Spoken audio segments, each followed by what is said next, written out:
India's most wanted. India fights back. Uttar Pradesh के एक इलाके मसूरी का रहने वाला था। राजेंद्र जैन ज्योतिष विज्ञान में काफी माहिर था और फिर 80 के शुरुआती दशक में दिल्ली आने के बाद राजेंद्र अपनी ज्योतिष कला की बदौलत बहुत जल्द राजनीतिक हलकों में मारूफ हो गया। सूत्रों के मुताबिक राजेंद्र जैन एक बहुत ही महत्वाकांक्षी व्यक्ति था और इसने अपने इस ज्योतिष ज्ञान की बदौलत मुल्क के बड़े बड़े कारोबारी घरानों से अपने रिश्ते मजबूत कर लिए थे। सूत्रों के मुताबिक 1989 में तत्कालीन राष्ट्रपति ज्ञानी ज़ैल सिंह जी ने राजेंद्र जैन को एक उत्कृष्ट ज्योतिषी का पुरस्कार भी प्रदान किया। सूत्रों के मुताबिक राष्ट्रपति से मिले इस पुरस्कार को राजेंद्र जैन ने अपनी जिंदगी के आखिरी दिनों तक कैश किया। जानकार सूत्रों के मुताबिक राष्ट्रपति भवन में आयोजित इसी समारोह में राजेंद्र जैन की मुलाकात मुल्क के एक विवादास्पद तांत्रिक चंद्रस्वामी से हुई। जानकार सूत्रों के मुताबिक राजेंद्र जैन को चंद्रास्वामी की राजनीतिक पहुंच और ज्योतिष में उसके अटूट विश्वास होने की बात मालूम थी। इसलिए राजेंद्र जैन ने राष्ट्रपति भवन के इस समारोह और एक ही मुलाकात में चंद्रास्वामी को अपनी ज्योतिष विद्या का मुरीद बना लिया। बेहद जानकार सूत्रों के अनुसार राष्ट्रपति द्वारा आयोजित इस समारोह के बाद राजेंद्र जैन और चंद्रास्वामी के ताल्लुकात बेहद करीबी हो गए। विश्वसनीय जराओं के मुताबिक चंद्रास्वामी ने ज्योतिष विद्या में निपुण राजेंद्र जैन को देश के बड़े बिजनेसमैन और राजनेताओं से मिलाना शुरू कर दिया।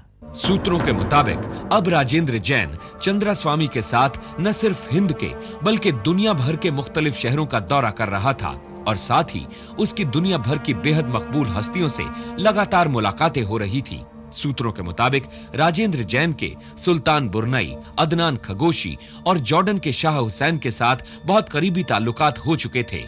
चंद्रास्वामी को करीब से जानने वाले सूत्रों के मुताबिक ये विवादास्पद तांत्रिक विदेशों में बड़े व्यापारिक दलाल के रूप में विख्यात था और राजेंद्र जैन को चंद्रास्वामी के देश और विदेश में होने वाले मुख्तलिफ कारोबारी या सियासी सरगर्मियों और रहस्यों का काफी हद तक इल्म था।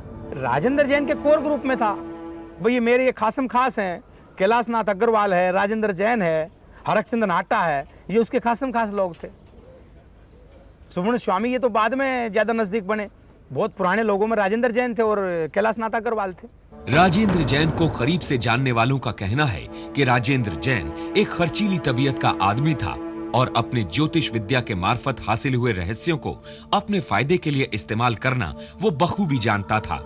सूत्रों के मुताबिक राजेंद्र जैन ने अपनी इसी ब्लैकमेलिंग की आदत के मुताबिक चंद्रास्वामी के कुछ महत्वपूर्ण राज जानने के बाद इस कथित स्वामी को ब्लैकमेल करना शुरू कर दिया। सूत्रों के मुताबिक राजेंद्र जैन द्वारा की जा रही इस ब्लैकमेलिंग को चंद्रास्वामी ने कुछ दिन तक तो बर्दाश्त किया, मगर जब राजेंद्र जैन की मांग सख्त होने लगी तब इस कथित स्वामी ने राजेंद्र जैन की अक्ल ठिकाने लगाने का फैसला किया। राजेंद्र जैन ने उससे पहले ही मुझे कहा कि मैं सच्चाई बोलना चाहता हूं। राजेंद्र जैन ने कहा कि चंद्रास्वामी ने राजीव की हत्या करवाई। राजीव हत्या के कुछ दिन के बाद ही, महीनों नहीं दिनों के बाद, उसने अपना एक अखबार शुरू किया। उसमें पहले ही अंक में उसने हेडिंग दे दिया, राजीव हत्या में चंद्रास्वामी को गिरफ्तार क्यों नहीं किया गया। इस वक्त तिहाड़ जेल में बंद अपराधी बबलू श्रीवास्तव और वीरेंद्र पंत के मुताबिक इन लोगों ने चंद्रास्वामी के कहने पर राजेंद्र जैन की कार में बम रखवाया। बबलू श्रीवास्तव के मुताबिक चंद्रास्वामी राजेंद्र जैन को टाडा के तहत फंसवाकर जेल भिजवाना चाहता था ताकि राजेंद्र जैन द्वारा दिए गए किसी भी बयान को विश्वसनीय न माना जा सके। India's most wanted. India fights back.